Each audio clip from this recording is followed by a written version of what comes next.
Box office దగ్గర last year పెద్దగా అంచనాలేవీ లేకుండా రిలీజ్ అయ్యి ఊహకందని వసూలతో సంక్రాంతికి సెన్సేషనల్ రికార్డులను సృష్టించిన యంగ్ హీరో తేజ సజ్జా తర్వాత చాలానే ఆఫర్స్ వచ్చినా వాటిలో ఎక్సైట్ చేసిన మిరాయి సినిమాతో ఆడియన్స్ ముందుకు భారీ లెవెల్లో ఇప్పుడు సెప్టెంబర్ 5న రిలీజ్ కి సిద్ధం చేస్తున్నాడు తన సినిమాను. రీసెంట్ గా సినిమా అఫీషియల్ టీజర్ ను రిలీజ్ చేయగా అఫీషియల్ టీజర్ సినిమా మీద ఉన్న ఎక్స్పెక్టేషన్స్ ను ఇన్స్టెంట్ గా డబుల్ చేసేసిందనే చెప్పాలి. టీజర్ చూసిన తర్వాత అందరిలో కూడా వచ్చిన పెద్ద డౌట్ ఏంటంటే ఈ సినిమా బడ్జెట్ అసలు ఎంతలో తీసి ఉంటారు అని అందరూ అనుకున్నారు.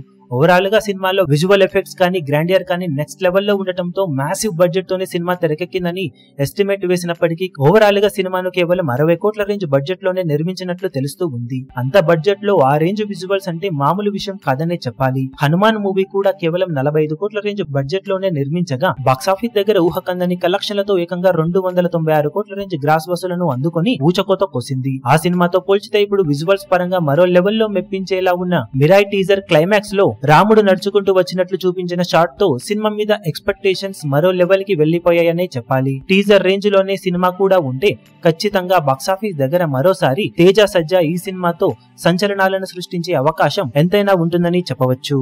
ఈ వీడియో మీకు నచ్చినట్లయితే లైక్ చేయండి, షేర్ చేయండి, ఛానల్ ను సబ్స్క్రైబ్ చేయడం మాత్రం మరవకండి. ఏ చిన్న అప్డేట్ ను మిస్ అవ్వకూడదు అనుకుంటే బెల్ ఐకాన్ ను ప్రెస్ చేయండి.